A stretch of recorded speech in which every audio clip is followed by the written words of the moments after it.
Je m'appelle William, j'ai 34 ans, et le cabinet d'architecture que j'ai passé la dernière décennie à bâtir à partir de rien m'a été volé par mon propre sang. Avant de vous raconter l'appel téléphonique qui a tout changé, celui où leur avocat très cher criait si fort que j'ai dû éloigner le combiné de mon oreille.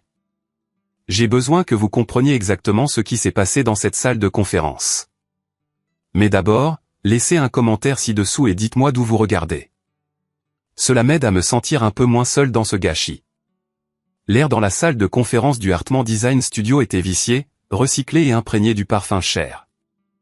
C'était le parfum d'Isabella. Il sentait le gardénia et l'argent. Mon frère Lucas était assis à la tête de la table en acajou, ma table, celle que j'avais conçue et construite sur mesure de mes propres mains. Quand nous avons finalement quitté le garage pour ce bureau du centre-ville, Lucas s'est adossé à ma chaise en cuir, faisant tourner un stylo doré entre ses doigts. Il avait l'air de sortir d'une couverture de magazine ou peut-être d'une affiche de soirée étudiante qui a mal tourné. Il avait 30 ans, portait un costume qui coûtait plus cher que ma première voiture. Et il n'avait jamais travaillé un seul jour de sa vie. « Signe-le, William, dit-il, sa voix douce et entraînée. Ou nous te ferons tout perdre, pas seulement le cabinet, la maison, la réputation.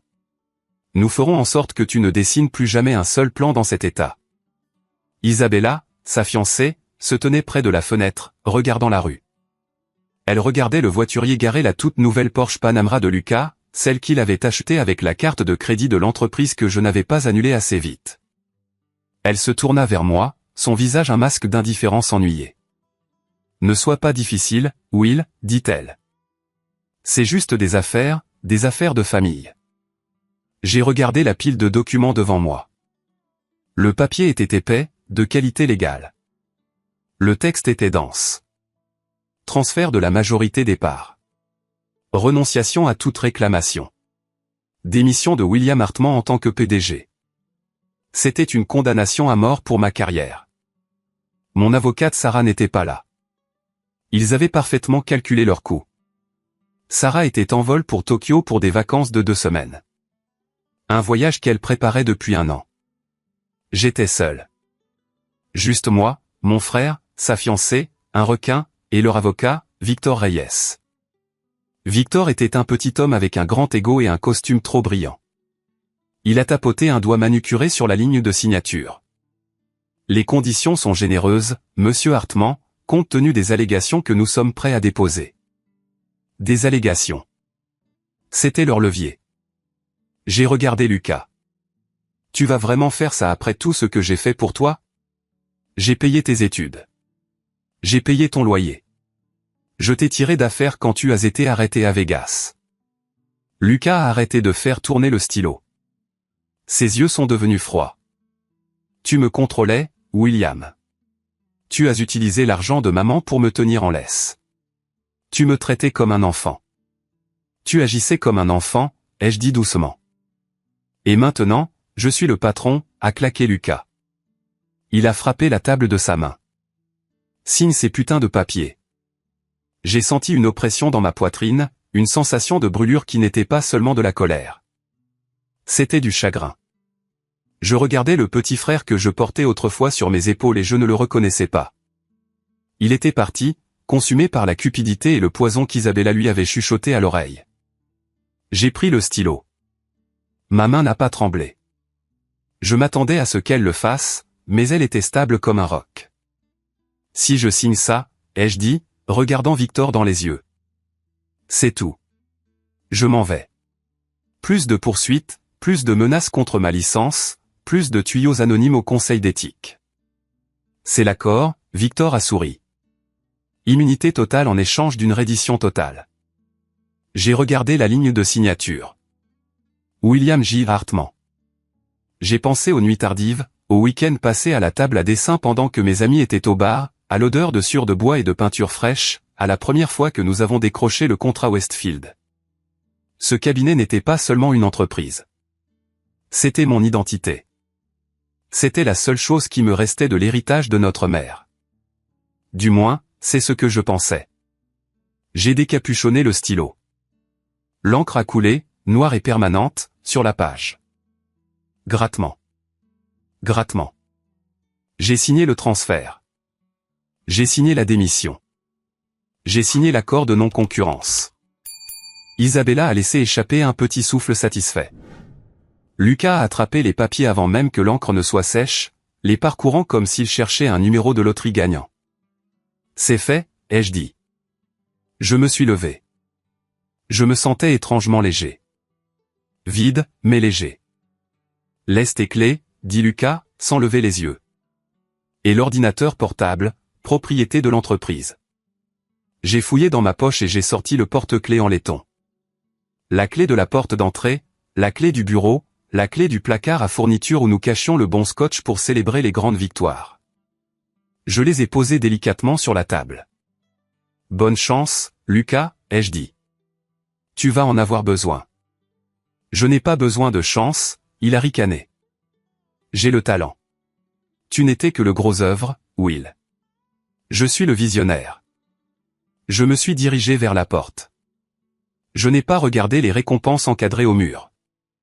Je n'ai pas regardé le modèle de la bibliothèque municipale que nous construisions. J'ai juste marché dans le couloir, devant la réceptionniste, Julie, qui me regardait avec des yeux confus et larmoyants. Elle savait que quelque chose n'allait pas. Monsieur Hartmann, a-t-elle demandé en passant devant son bureau. Prenez le reste de la semaine, Julie, lui ai-je dit doucement. Faites-moi confiance. Je suis sorti du bâtiment et dans l'air frais de l'automne. Le soleil se couchait, peignant le ciel de nuances de violet et d'orange. J'ai vu la Porsche noire garée juste dans la zone de chargement. Feu de détresse clignotant, prétentieux, tout comme lui. J'ai marché 3 pâtés de maison jusqu'au parking public où mon camion de 5 ans était garé. Je suis monté, j'ai verrouillé les portes et je me suis juste assis là. Je n'ai pas démarré le moteur. J'ai juste serré le volant jusqu'à ce que mes jointures deviennent blanches. J'aurais dû être dévasté. J'aurais dû pleurer. Je venais de perdre une entreprise de plusieurs millions de dollars. Mais en regardant mon reflet dans le rétroviseur, une chose étrange s'est produite. Les coins de ma bouche ont tressailli. J'ai souri. Ce n'était pas un sourire heureux. C'était le sourire d'un homme qui sait que la bombe a déjà été posée. Et il est le seul à savoir où se trouve le minuteur. Je suis rentré chez moi, je me suis fait un sandwich et j'ai dormi mieux que je n'avais dormi depuis 5 ans. Le lendemain matin à 8h03, mon téléphone a sonné. Ce n'était pas Lucas. C'était Victor Reyes. J'ai laissé sonner 3 fois. À la 5e sonnerie, j'ai décroché. Allô, ai-je dit, ma voix rauque, faisant semblant de venir de me réveiller. Hartmann. La voix de Victor est venue du haut-parleur si fort qu'elle a déformé. Il n'utilisait plus sa voix douce de tribunal. Il hurlait. Qu'est-ce que tu as fait? Qu'est-ce que tu as foutu? J'ai signé les papiers, Victor, ai-je dit calmement, en sirotant mon café. Je t'ai donné exactement ce que tu as demandé. Hartmann Design Studio est maintenant le problème de Lucas à 100%. Il n'y a pas d'actif. Victor a hurlé. Je regarde les comptes. Le capital d'exploitation a disparu. La liste des clients, elle est vide. Le contrat Westfield. Où est le contrat Westfield? Oh, ça, ai-je dit, sortant sur mon balcon. Tu n'as pas lu les petits caractères des documents de restructuration que j'ai déposés le mois dernier. N'est-ce pas? Tu étais trop occupé à me menacer de fausses accusations d'abus pour vérifier les dépôts corporatifs. Tu fils de, Lucas voulait le cabinet, je l'ai coupé. Il a eu le cabinet. Il a eu le nom. Il a eu le bail du bureau, qui d'ailleurs est dû la semaine prochaine. 30 000 $. J'ai entendu un fracas à l'autre bout de la ligne. On aurait dit un téléphone jeté contre un mur.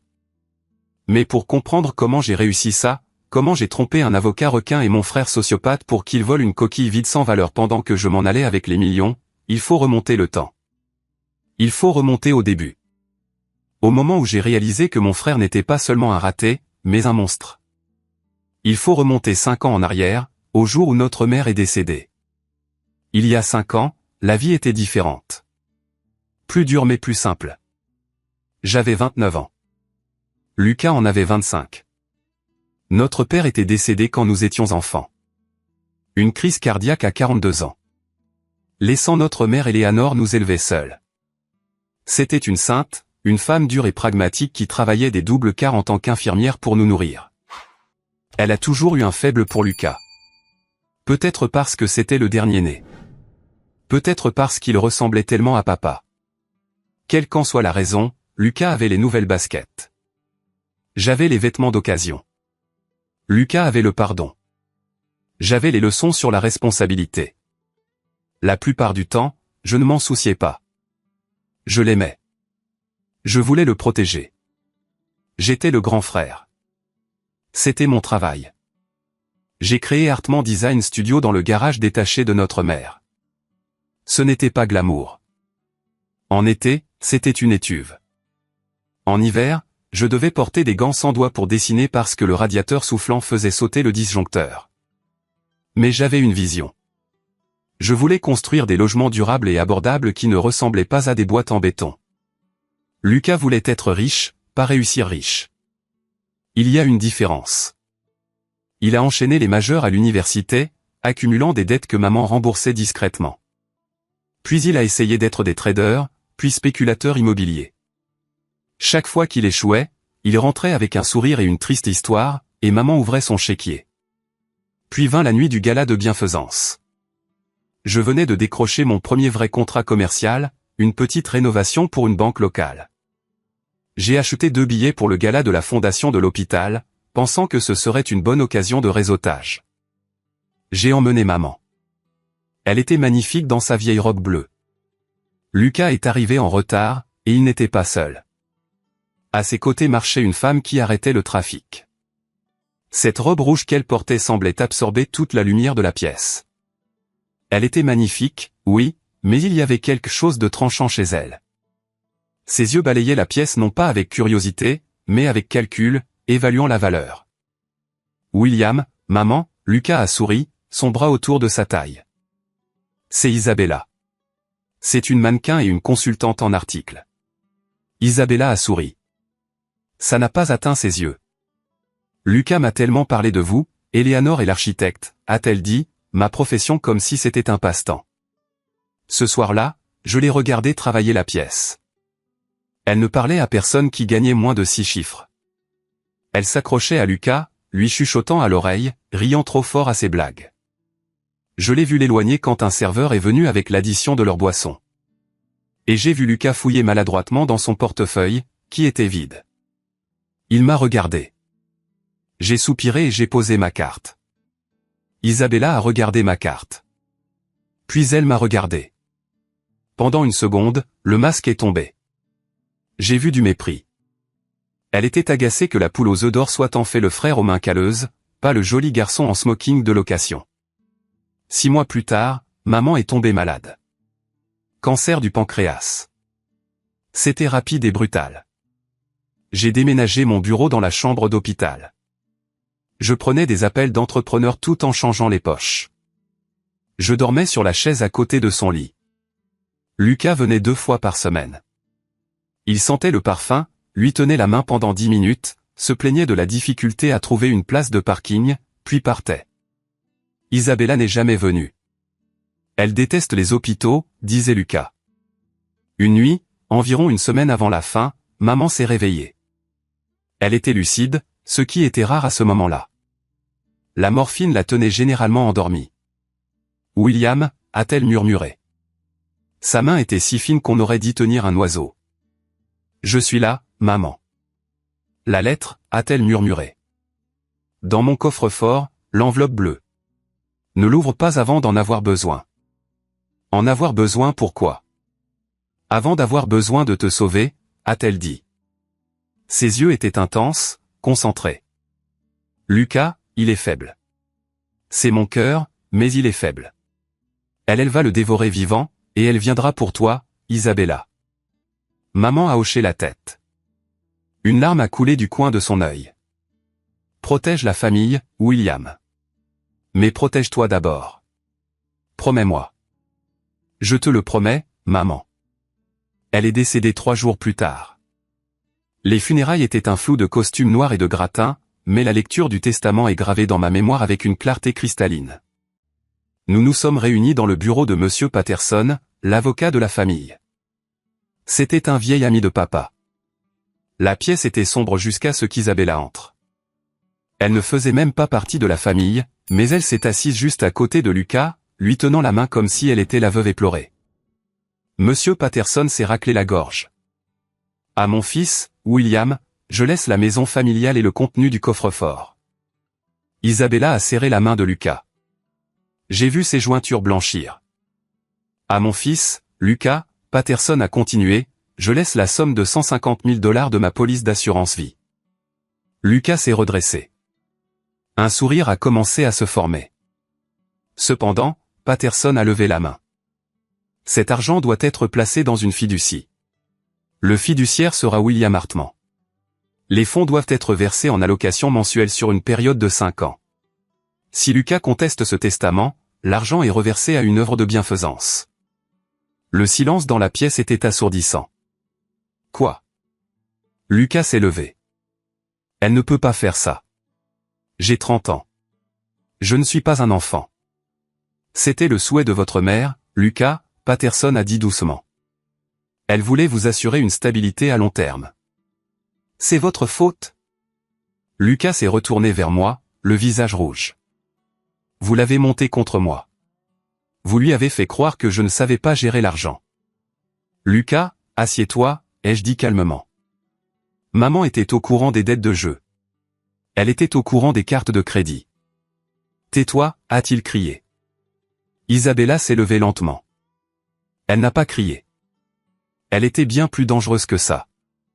Elle a posé une main sur la poitrine de Lucas, le calmant instantanément. C'est bon, bébé, a-t-elle roucoulé. Elle m'a regardé avec des yeux froids. Des requins morts. On trouvera une solution.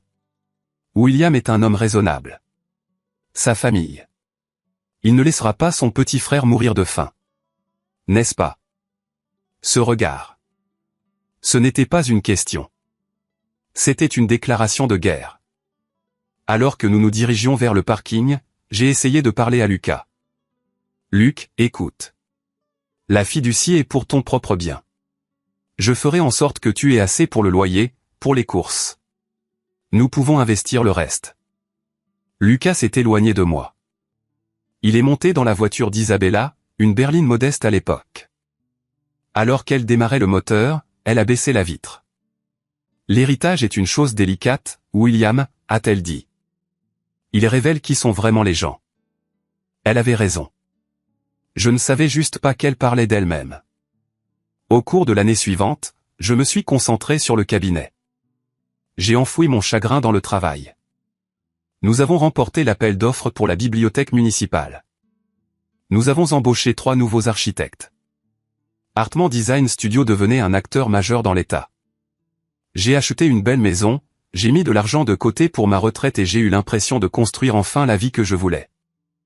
Mais en arrière-plan, la tempête se préparait. Lucas et Isabella ont emménagé dans un appartement de luxe qu'ils ne pouvaient pas se permettre. Lucas n'a pas trouvé de travail. Pourquoi le ferait-il? Il avait son allocation. Chaque mois, je lui virais 2500 $. C'était une somme décente, suffisante pour vivre si l'on était prudent. Il n'était pas prudent. Les demandes ont commencé modestement. Et Will, la voiture est en panne. J'ai besoin de 500 $. Je l'ai envoyé. Will, Isabella a besoin de soins dentaires, ce n'est pas couvert. 1200 $. Je l'ai envoyé. Will, nous voulons créer une entreprise, une affaire d'import-export. Juste besoin de 5000 $ pour l'inventaire.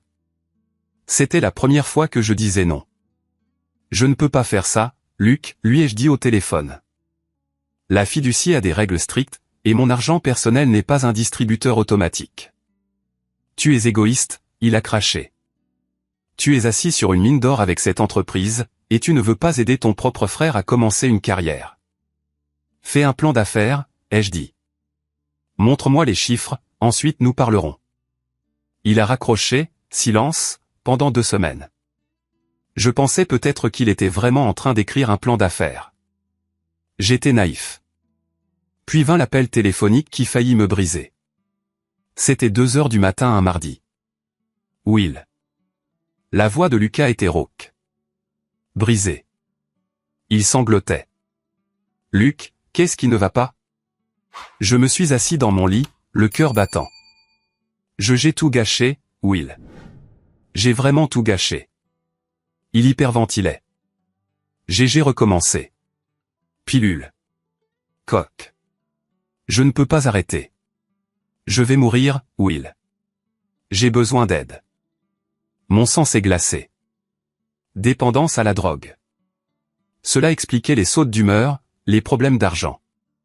D'accord, ai-je dit, déjà sorti du lit et enfilant mon jean. D'accord, nous allons t'aider. Où es-tu? J'ai trouvé un endroit, a-t-il pleuré. Sunset Hills est la meilleure cure de désintoxication de l'État, mais ils ont besoin d'un paiement initial. L'assurance ne le couvre pas parce que c'est préexistant. Combien? 35 000 $ pour un programme de 90 jours. 35 000 $. C'était une énorme partie de mes économies personnelles. C'était l'argent que j'avais mis de côté pour un acompte sur un nouvel immeuble de bureau. Mais c'était la vie de mon frère. Je vais le virer directement à l'établissement demain matin, ai-je dit. Non, il a paniqué. Non, tu ne peux pas. Ils ont besoin d'un chèque de banque ou d'un virement aujourd'hui pour garder le lit. Si je n'y vais pas maintenant, je vais perdre mon courage. S'il te plaît, Will, vire-le simplement sur mon compte. Je les paierai. Isabella m'y conduit en ce moment. J'ai fait une pause. Quelque chose ne collait pas, mais le désespoir dans sa voix semblait si réel. S'il te plaît, a-t-il murmuré. Maman voudrait que tu me sauves. C'était le coup fatal. D'accord, ai-je dit. Je le ferai. J'ai viré l'argent à 9 h du matin. 35 000 $. J'ai passé le mois suivant à m'inquiéter, à prier. J'ai appelé Lucas, mais son téléphone était éteint. Pas de téléphone autorisé en cure de désintoxication, me suis-je dit. Puis, des semaines plus tard, je rencontrai un client dans un bistrot haut de gamme du centre-ville. J'étais en avance, alors je me suis assis au bar, et puis je l'ai vu. Un tout nouveau Lamborghini Urus jaune fluo s'est garé devant le voiturier. Et sortant du siège conducteur, c'était Isabella. Elle ne portait plus de vêtements bon marché. Elle était drapée de soie de créateur. Et marchant autour de la voiture pour la rejoindre, c'était Lucas. Il avait l'air bronzé, en bonne santé, pas comme quelqu'un qui se désintoxique dans un établissement. Mon estomac s'est noué. Je suis sorti, laissant mon client à l'intérieur. Lucas, il a gelé. Il m'a vu. Pendant une seconde, il a eu l'air terrifié. Puis Isabella l'a attrapé par le bras et lui a chuchoté quelque chose. Il s'est redressé. « Salut, Will », a-t-il dit, ajustant nonchalamment ses lunettes de soleil. « Tu es censé être en cure de désintoxication, ai-je dit, ma voix tremblante. J'ai payé 35 000 $ pour une cure de désintoxication. J'y suis allé, a-t-il menti. J'en suis sorti plus tôt. Je suis guéri. C'était un miracle. Et la voiture? J'ai montré la Lamborghini. C'est un leasing, a coupé Isabella. Un cadeau d'un ami. Tu m'as volé, ai-je dit, m'approchant. Tu as simulé une dépendance pour voler 35 000 $.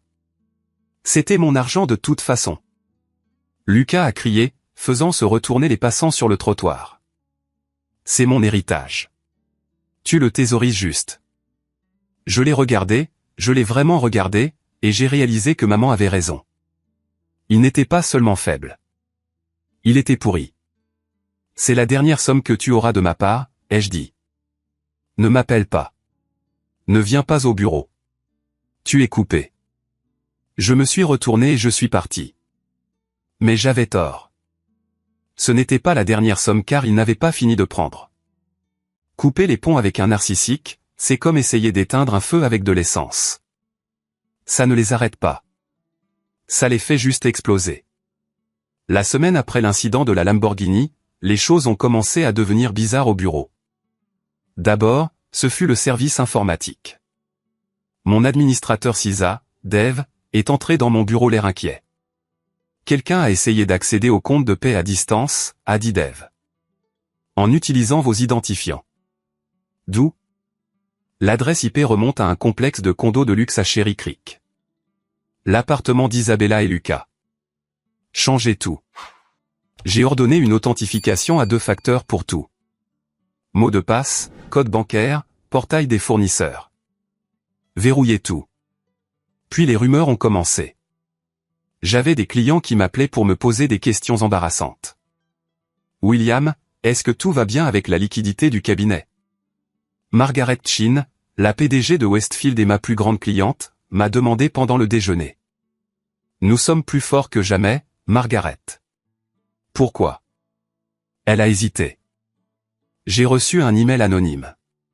Il affirmait que Hartman Design faisait l'objet d'une enquête pour négligence structurelle sur le projet de la bibliothèque.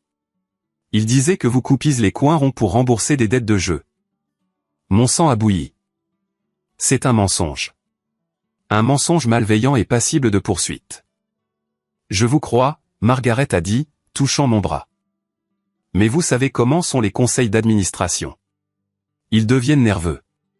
Arrangez ça, William. J'ai embauché un détective privé le lendemain, un type nommé Vance. Ex-FBI, bâti comme un distributeur automatique, facturant comme un chirurgien. Je veux tout savoir sur Isabella Cruz. Je lui ai dit qui elle était, d'où elle venait et ce qu'elle faisait à mon frère. Pendant que Vance travaillait, les attaques ont dégénéré. C'était un mardi soir, 3 heures du matin. Mon téléphone a vibré. C'était l'alerte du système de sécurité de la maison de maman. Je n'avais pas encore vendu la maison. Je n'arrivais pas à me résoudre à le faire. Elle était pleine de ses affaires, de son odeur. J'ai affiché le flux de la caméra sur mon téléphone. Mon cœur s'est arrêté. 2 silhouettes étaient dans le salon. Des lampes de poche traversaient l'obscurité. L'une portait un sweat à capuche, l'autre un trench coat.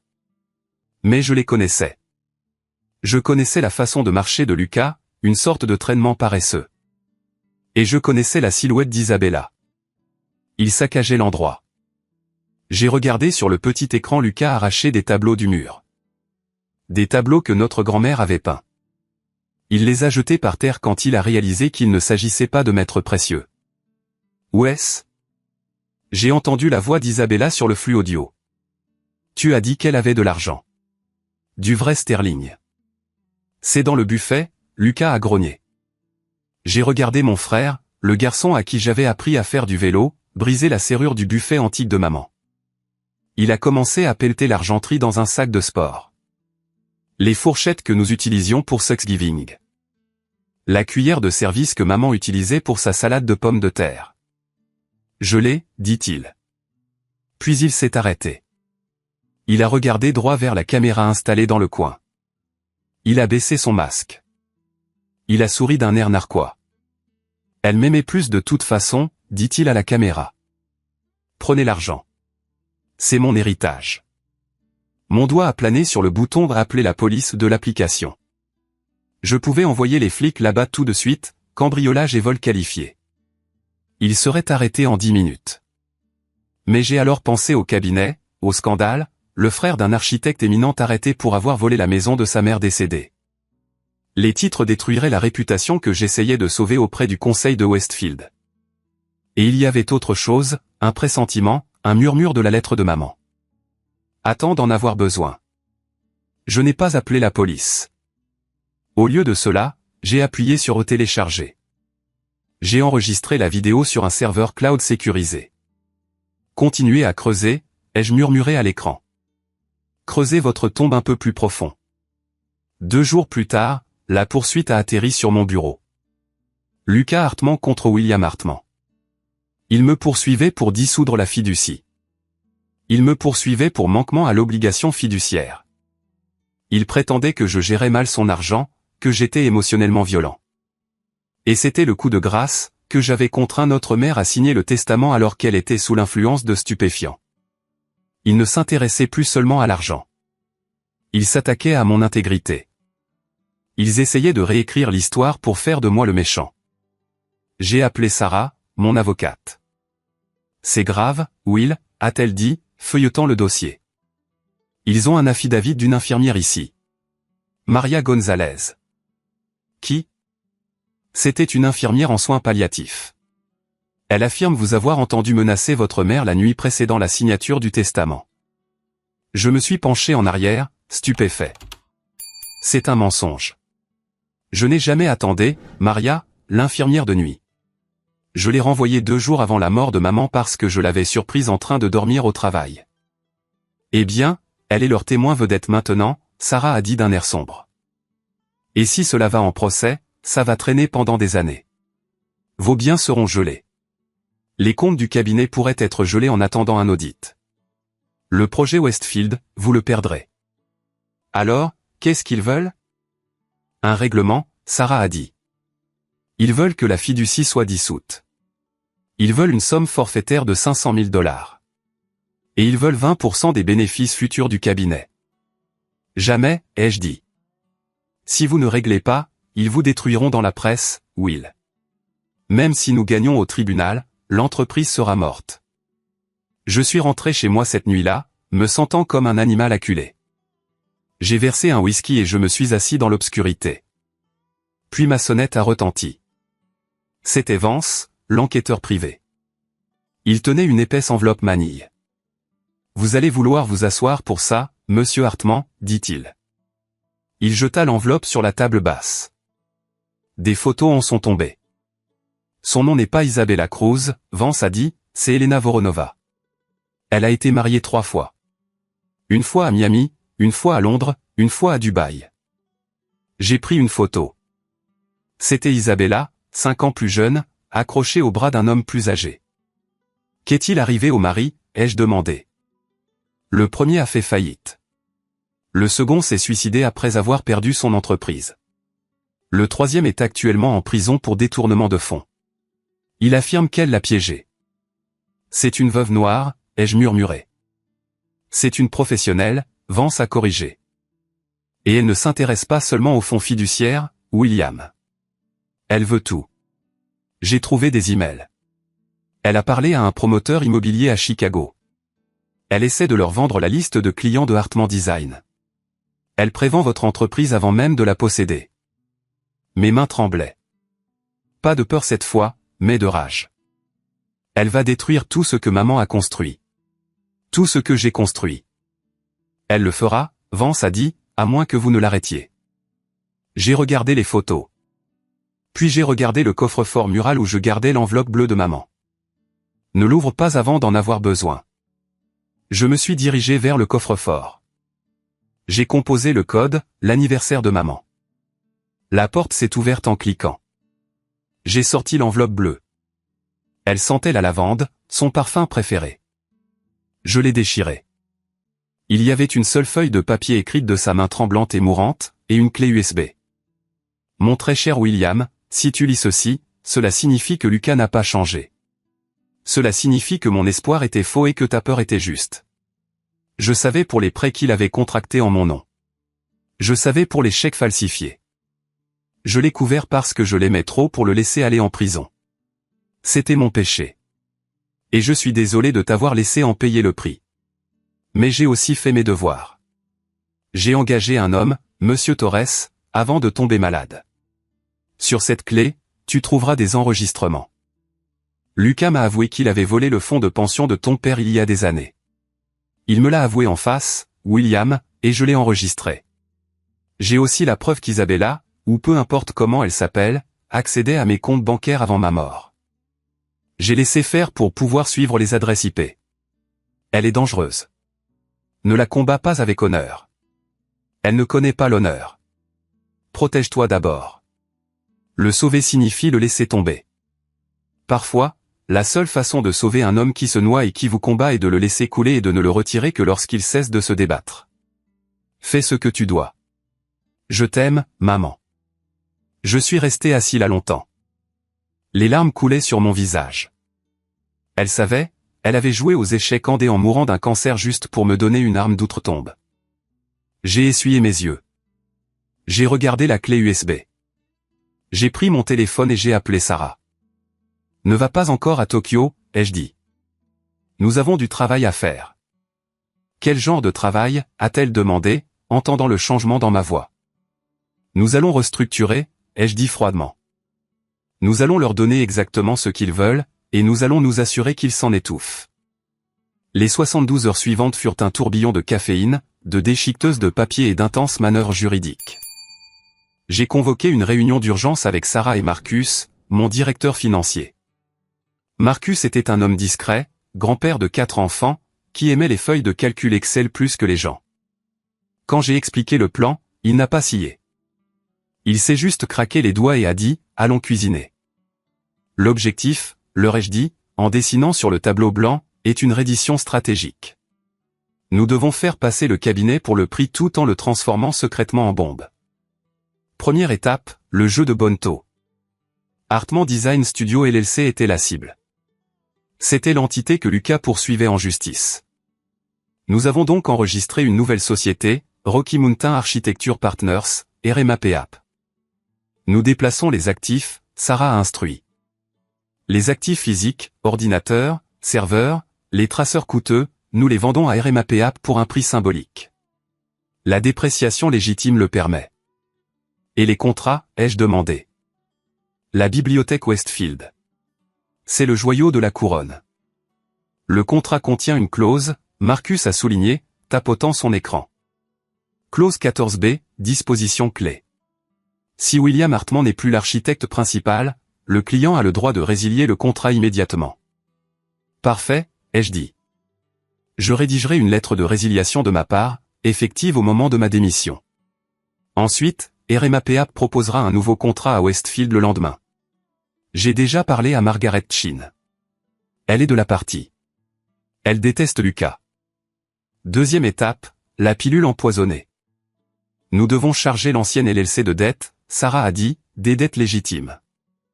Le bail, Marcus a noté, le bail de cet immeuble de bureau est en cours de renouvellement. C'est un engagement de 5 ans.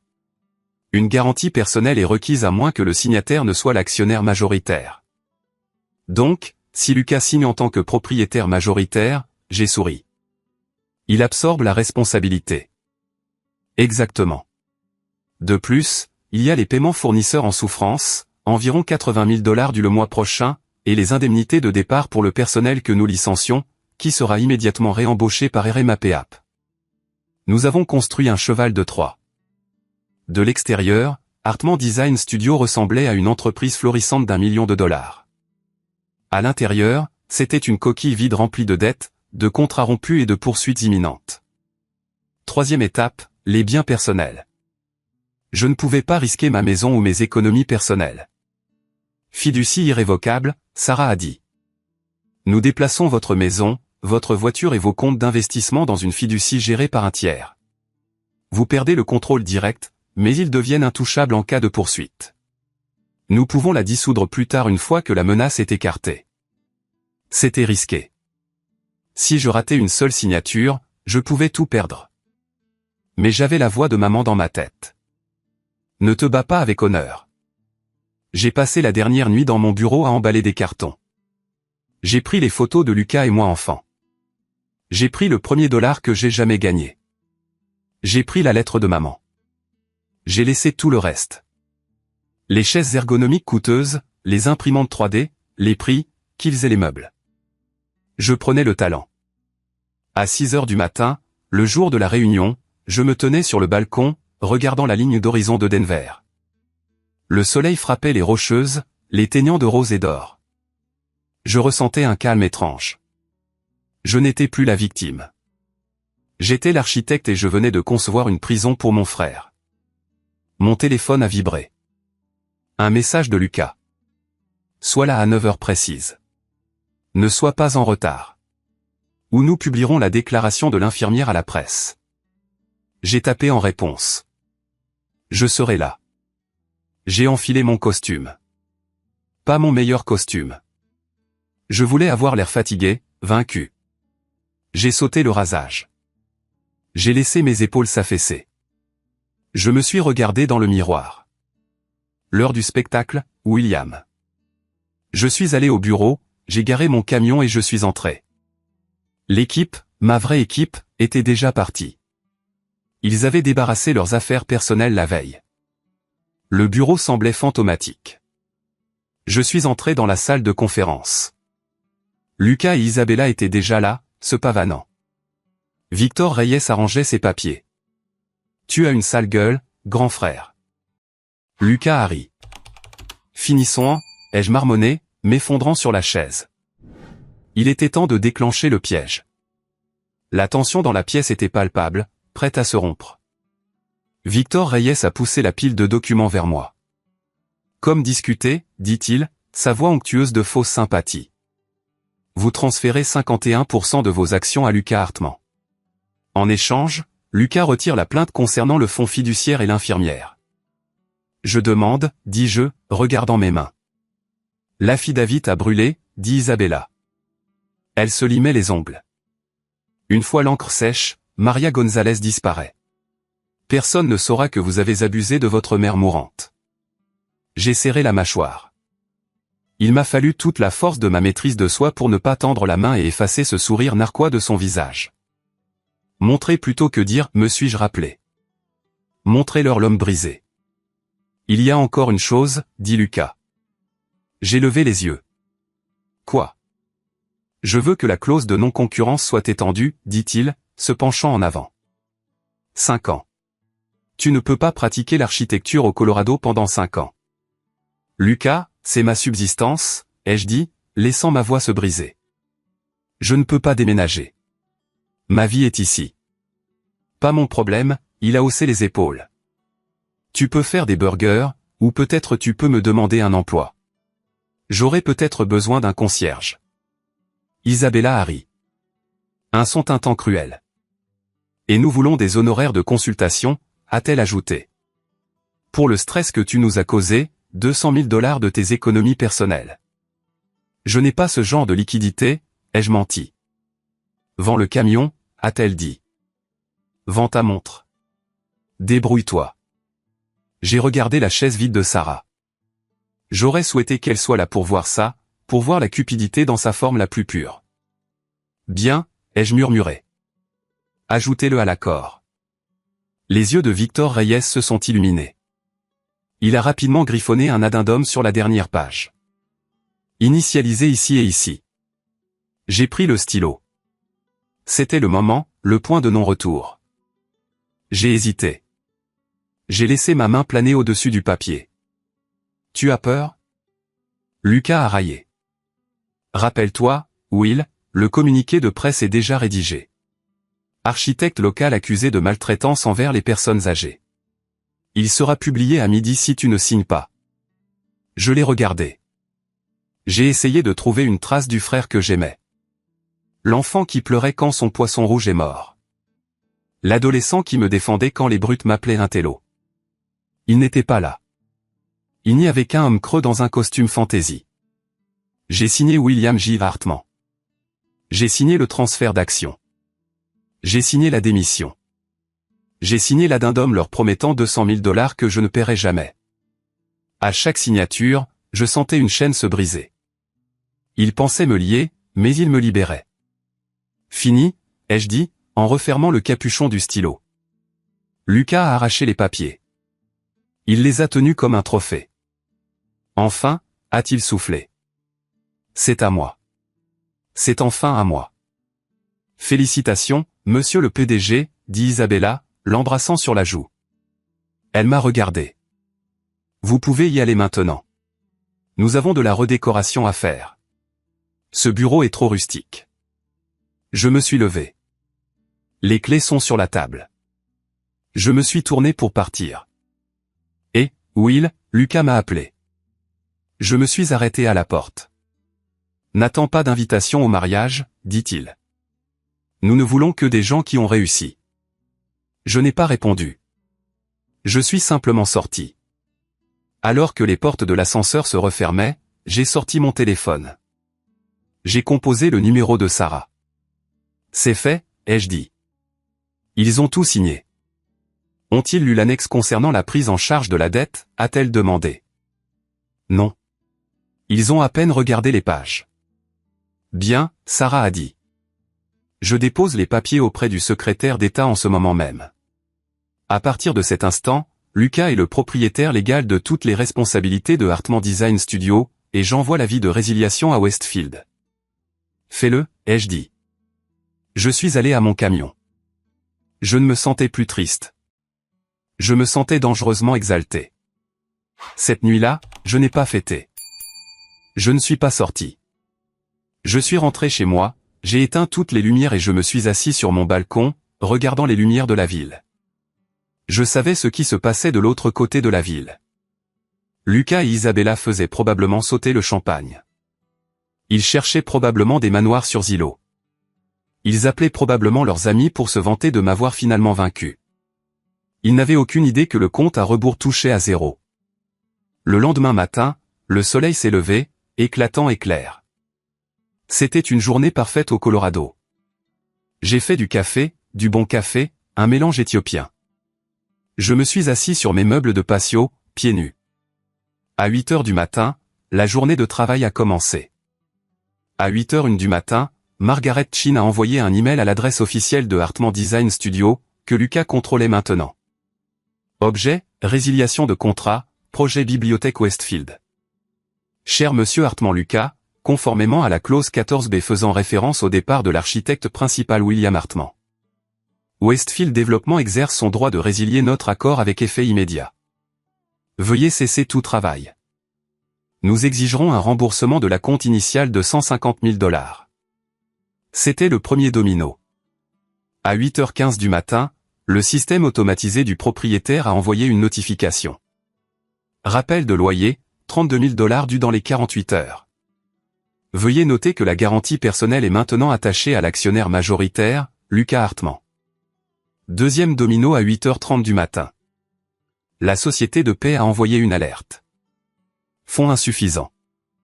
Le compte d'exploitation pour la paie est à découvert de $12 000. Veuillez déposer des fonds immédiatement pour éviter des pénalités légales. Parce que j'avais légalement transféré l'argent liquide à la nouvelle entreprise en tant que frais de consultation pour clôturer les anciens projets avant ma démission. Et puis à 8h45 du matin, le FBI a frappé à une porte, pas la mienne. J'avais donné la clé USB, celle avec les preuves de maman de la fraude filaire et du vol d'identité d'Isabella, à Vance. Vance l'avait donnée à ses contacts au bureau. Mais je vais trop vite. À 9h du matin, mon téléphone a sonné, Victor Reyes. Le cri était viscéral. Ce n'était pas seulement de la colère. C'était le son d'un homme qui réalisait que sa carrière était terminée. Tu nous as trompés, a-t-il crié. Cette entreprise est insolvable.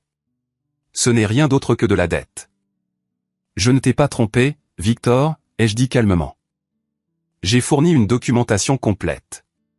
Tu es avocat. N'as-tu pas fait preuve de diligence raisonnable? Tu as caché les actifs.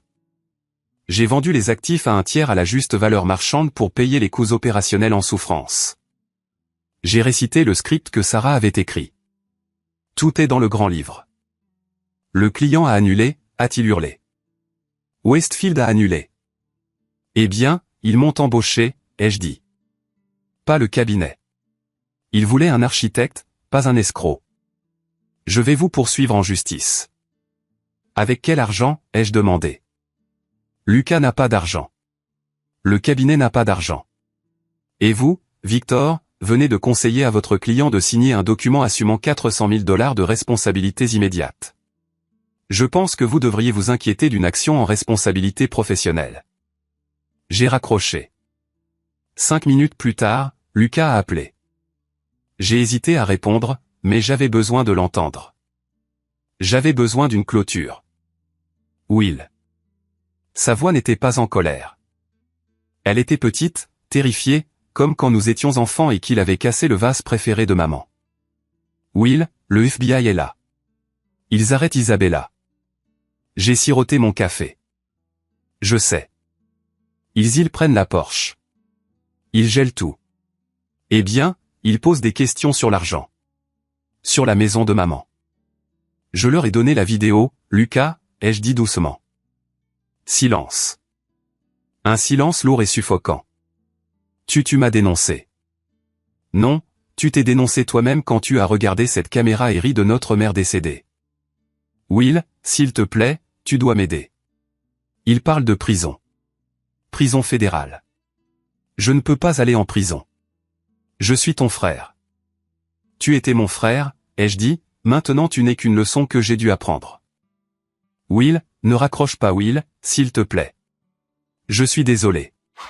Je vais le résigner. Reprends le cabinet. Je n'en veux pas. Je l'ai dit. J'en ai construit un nouveau. Un meilleur. Will. J'ai mis fin à l'appel. Puis j'ai bloqué le numéro. Je suis resté assis là longtemps, écoutant les oiseaux gazouiller. L'air était plus propre, plus léger.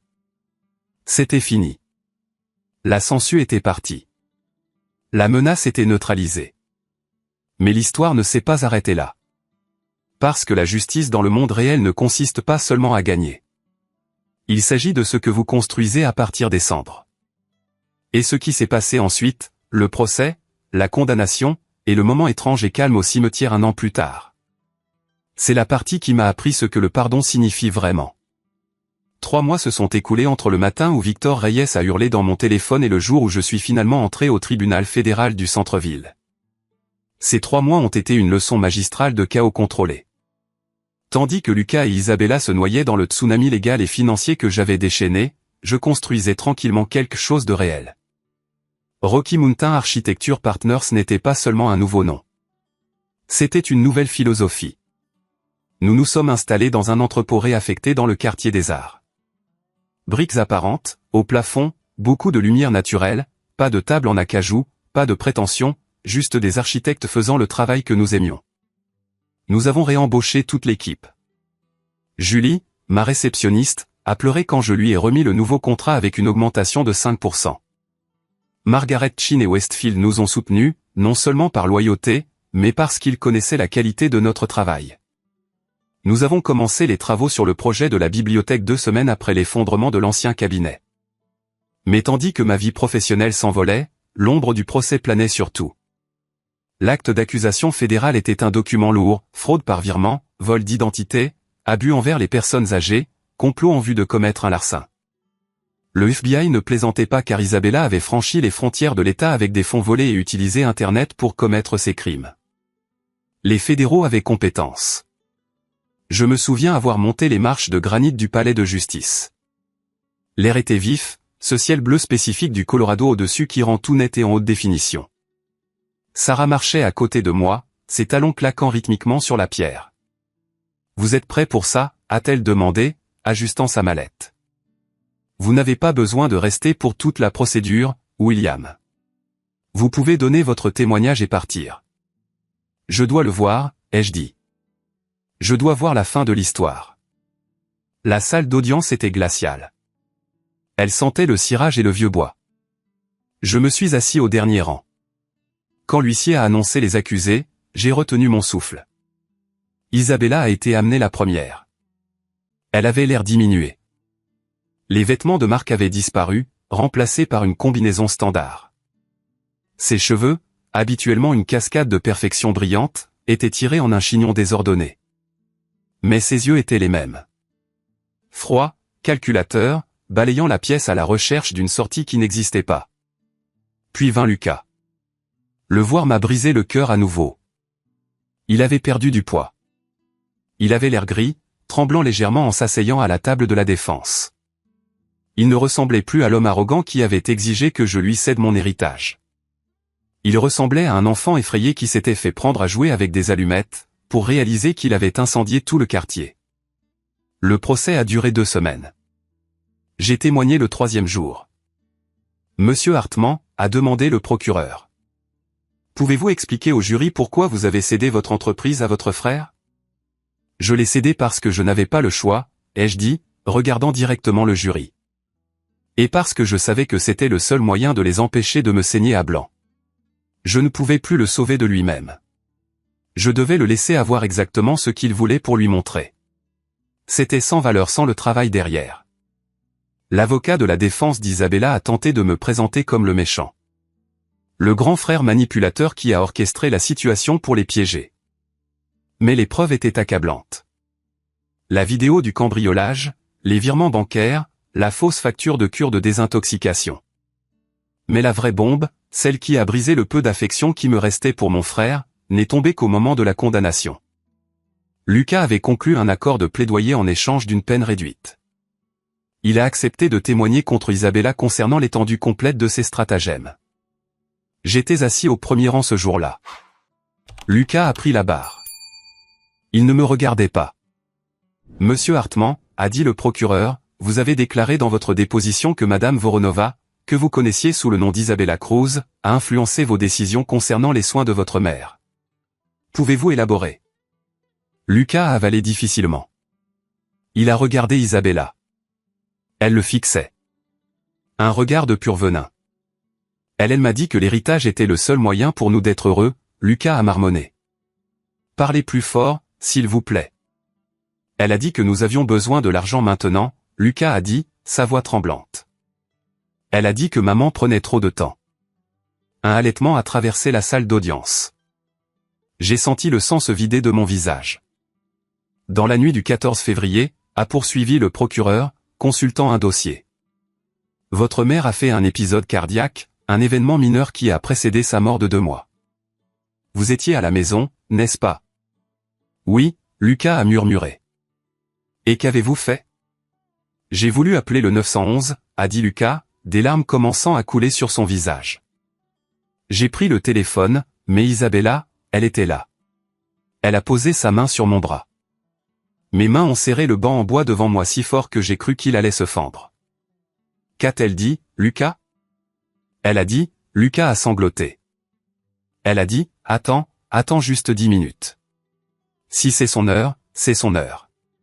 N'interfère pas avec le destin, Lucas. Pense à l'argent. Pense à nous. Et avez-vous attendu?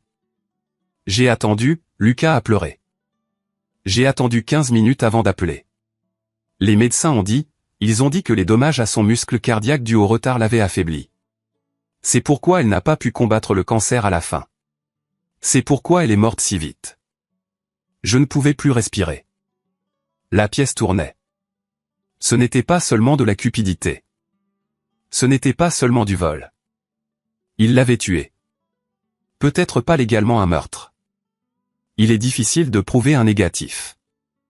Difficile de prouver qu'appeler le 911 plus tôt aurait sauvé une femme atteinte d'un cancer du pancréas.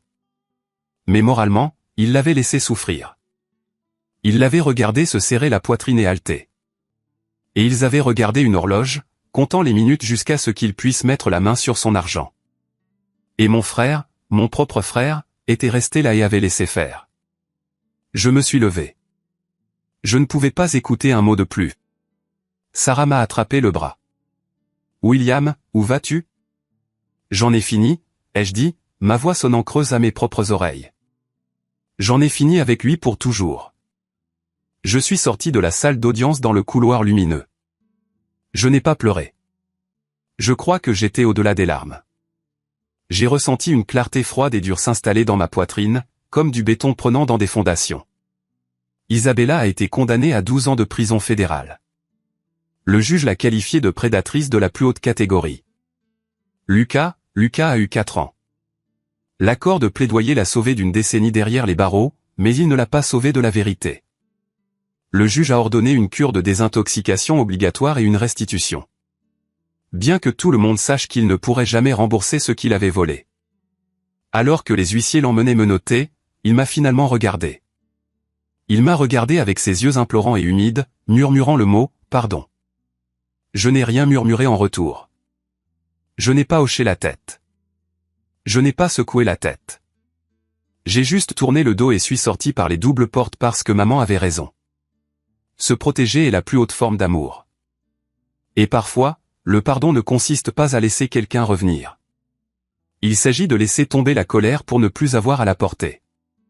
Mais laisser tomber la colère ne signifie pas que vous devez reprendre la relation. Je suis allé directement au bureau. Je suis entré dans l'atelier où mon équipe discutait des plans pour un nouveau centre communautaire. Le bruit de leur débat, l'odeur du café, le froissement du papier.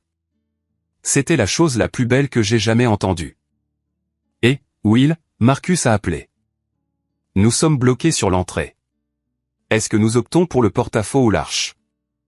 J'ai enlevé ma veste, j'ai retroussé mes manches et je me suis dirigé vers la table. Regardons les fondations, ai-je dit. Si les fondations sont solides, nous pouvons construire ce que nous voulons. 1 an plus tard, la neige fraîche recouvrait le sol du cimetière de Crownhill. C'était cette neige lourde et humide qui couvre tout de silence. J'y marchais en craquant, mes bottes laissant des traces profondes, tenant un bouquet d'iris violet enveloppé dans du papier craft. Les fleurs préférées de maman. Je n'étais pas venu ici depuis 6 mois. La vie avait été bien remplie. Bien occupée. RMAPAP était florissante. Nous venions de remporter un prix de design durable pour la bibliothèque Westfield, qui était enfin ouverte au public. J'avais aussi rencontré quelqu'un. Elle s'appelait Claire. Elle était architecte paysagiste. Elle comprenait les longues heures, l'obsession des lignes et de la lumière. Nous y allions doucement, construisant des fondations avant de nous soucier de la façade. J'ai atteint la pierre tombale. Eleanor Hartman. Mère bien-aimée. J'ai balayé la neige du granit. Et, maman, ai-je murmuré. J'espère que tu reposes en paix. La maison est vendue. Un jeune couple sympathique l'a achetée. Ils vont y élever des jumeaux. Je pense que tu les aimerais. J'ai déposé les fleurs contre la pierre. J'ai commencé la fondation. Je lui ai parlé de la bourse Eleanor Hartman pour les femmes dans le design. Nous avons remis nos 3 premières bourses la semaine dernière. Tu aides les gens, maman. Tu continues de bâtir. Je suis resté là un instant, écoutant le vent dans les arbres dénudés. J'ai ressenti une paix qui m'avait manqué si longtemps. Le fantôme de l'enfant prodige ne me hantait plus. La culpabilité d'être celui qui avait survécu, celui qui avait réussi, avait disparu. Puis j'ai entendu le craquement de la neige derrière moi. Je ne me suis pas retourné. Au début, je savais qui c'était. J'avais reçu la lettre de la commission de libération conditionnelle un mois auparavant. Lucas avait été libéré plus tôt dans un foyer de réinsertion pour bonne conduite et achèvement du programme intensif de lutte contre la toxicomanie. Et, Will. La voix était rauque, plus âgée. Je me suis retourné lentement. Lucas se tenait à environ 3 mètres de moi. Il avait l'air différent. La coupe de cheveux chers avait disparu, remplacée par une simple coupe à la tondeuse. Il portait un lourd manteau de travail et des bottes robustes, le genre que l'on porte quand on travaille vraiment pour gagner sa vie, pas quand on fait semblant. Il avait l'air fatigué, usé, mais ses yeux étaient clairs. Le regard maniaque avait disparu. Lucas, ai-je dit. Ma voix était neutre, ni chaude, ni froide, juste un fait. Il ne s'est pas approché. Il savait mieux que ça. Il a déplacé son poids, regardant la tombe, puis de nouveau moi. Je ne savais pas si tu serais là, dit-il. J'ai pris le bus. C'est une longue marche depuis l'arrêt. Oui, c'est vrai, ai-je acquiescé. Je travaille, dit-il. Une note de fierté désespérée dans sa voix. L'équipe de charpentiers, c'est un travail difficile. J'ai des ampoules aux mains. Il les a levées. Elles étaient rugueuses, coupées, mais c'est de l'argent honnête. Pour la première fois. C'est bien, Lucas. Je suis content. Je suis propre, Will. 1 an de sobriété la semaine prochaine. Continue comme ça, ai-je dit. Pour toi-même. Il m'a regardé, cherchant quelque chose. Le pardon, un câlin, une invitation à dîner, une offre de revenir au cabinet. Je suis désolé, il a étouffé. Je sais que je l'ai dit au tribunal, mais je dois le dire ici devant elle. Devant toi. Je suis tellement désolé, Will, pour tout. Pour l'argent, pour les mensonges, pour la nuit où elle est morte. Je l'ai regardé. J'ai vu le remords. Je l'ai cru réel. Il avait tout perdu pour se retrouver. Je te pardonne, Lucas, ai-je dit. Ses épaules se sont affaissées de soulagement. Il a fait un demi-pas en avant. Cela veut dire quoi, a-t-il commencé. Je te pardonne, ai-je répété, affermissant ma voix. Je ne porte plus la haine, mais cela ne signifie pas que tu auras une place à ma table. Il s'est arrêté. L'espoir dans ses yeux s'est estompé, remplacé par une triste compréhension. Nous ne sommes plus ennemis, lui ai-je dit. Mais nous ne sommes pas partenaires. Nous ne sommes pas amis. Tu as choisi ton chemin et il t'a éloigné de moi. J'ai construit une nouvelle vie, Lucas, et elle a des murs. Non pas pour empêcher les gens d'entrer, mais pour maintenir la structure en sécurité. Tu as brisé les fondations une fois. Tu n'auras pas l'occasion de le faire à nouveau. Il a hoché la tête lentement. Il a baissé les yeux sur ses bottes. Je comprends. Je le fais. Je te souhaite bonne chance, ai-je dit. Vraiment, j'espère que tu construiras une bonne vie. Mais tu dois la construire toi-même. Je le ferai, a-t-il murmuré. Au revoir, Lucas. Je me suis retourné et je suis parti. Je n'ai pas regardé en arrière. Je suis sorti du cimetière vers mon camion où le chauffage m'attendait. Je ne me sentais pas lourd. Je me sentais léger. J'avais passé toute ma vie à essayer d'être l'architecte de ma famille, à essayer d'étayer des poutres pourries, à essayer de réparer des toits conçus pour fuir. J'avais essayé de sauver tout le monde sauf moi-même. Mais maintenant je comprenais. Vous pouvez concevoir le plus beau bâtiment du monde, mais si les gens à l'intérieur essaient de le brûler, vous devez sortir. Vous devez le laisser s'effondrer. Et ensuite, vous devez reprendre vos outils, trouver un nouveau terrain et recommencer. Je suis monté dans mon camion et j'ai démarré le moteur. La radio jouait une chanson de rock classique. J'ai passé la vitesse et j'ai roulé vers la ville, vers l'horizon où mon bâtiment se dressait fièrement contre les montagnes. J'étais William Hartman. J'étais un architecte. Et pour la première fois de ma vie, le plan que je suivais était le mien. Amis, l'histoire de William et Lucas est fictive. Mais la douleur qu'elle représente est bien trop réelle pour des millions de personnes. Nous parlons souvent d'abus physiques ou de manipulation émotionnelle, mais l'abus financier au sein des familles est une épidémie silencieuse. Il prospère dans l'ombre du devoir et de la loyauté. Ce que William a vécu est un exemple classique de l'erreur des coûts irrécupérables dans les relations. Il a continué à investir de l'argent, de l'émotion, du temps dans son frère, pensant que s'il donnait juste un peu plus, il pourrait le sauver. Mais la dure vérité que je veux que vous reteniez aujourd'hui est la suivante, vous ne pouvez pas sauver quelqu'un qui tire activement profit de sa propre destruction. Les limites ne sont pas des punitions. Quand William a finalement coupé les ponts avec Lucas, ce n'était pas un acte de cruauté. C'était un acte de survie. Et plus important encore, c'était la seule chose qui a réellement forcé Lucas à changer. Le fait de faciliter n'est pas de l'amour. C'est juste payer le poison. Je veux vous entendre. Avez-vous déjà été le William de votre famille? Avez-vous déjà eu à faire le choix déchirant de couper les ponts avec un enfant prodige ou un membre toxique de votre famille pour vous sauver? Si vous avez trouvé de la valeur dans cette histoire, si elle vous a aidé à voir votre propre situation un peu plus clairement, s'il vous plaît, faites-moi une faveur. Écrivez le mot bien dans les commentaires ci-dessous. C'est un petit geste, mais cela me dit que ces leçons sont comprises et cela aide cette vidéo à atteindre d'autres personnes qui pourraient être piégées dans la même obscurité que William. Protégez votre paix. Construisez vos propres fondations et rappelez-vous que vous êtes l'architecte de votre propre vie.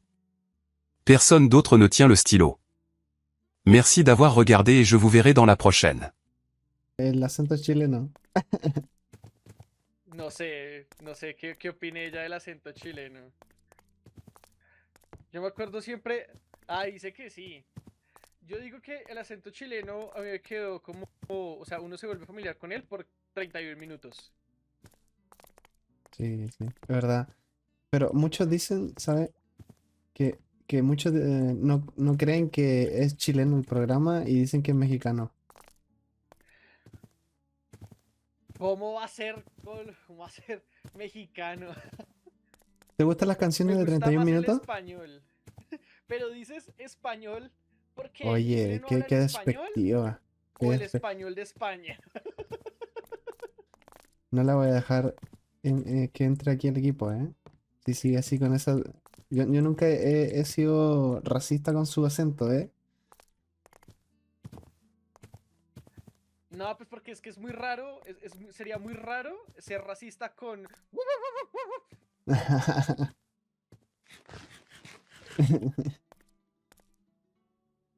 ¿Qué dice? ¿Qué te dice? ¿Qué te dice?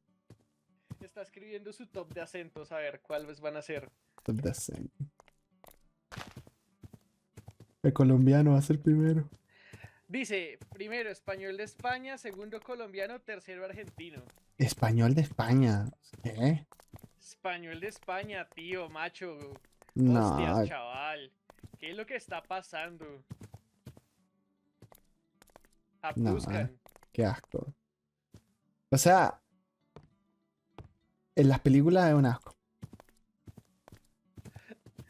Yo sé, yo sé. Pero bueno, yo ya literalmente ya estoy listo para ir a dar Sí, vueltas. sí, Entonces, si vamos, Víctor vamos, nos vamos. querrá acompañar. Uy, qué lento es esto. Es demasiado lenta esa Espérate, escoba. espérate, vamos por acá por el portal. Creo que hay un portal que está cerca, allá. Te llevo. Tengo un barco, dos barcos. ¡Ay! ¡Ay! Perdón. No hay lío. No. Ok, acá.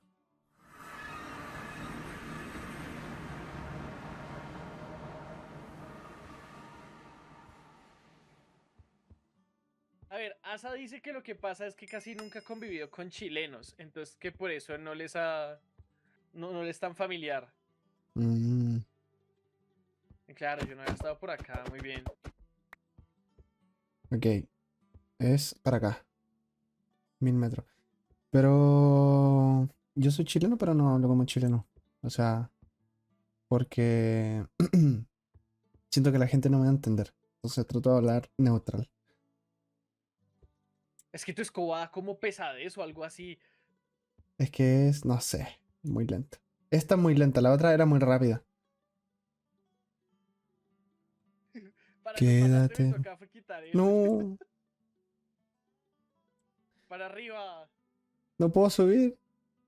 No, es que subo muy lento. Tengo como piedra. Sí, sí, sí. Sí, sí, Asa, que lo que pasa es que hablas muy lento para ser chileno. Tú eres un chileno falso.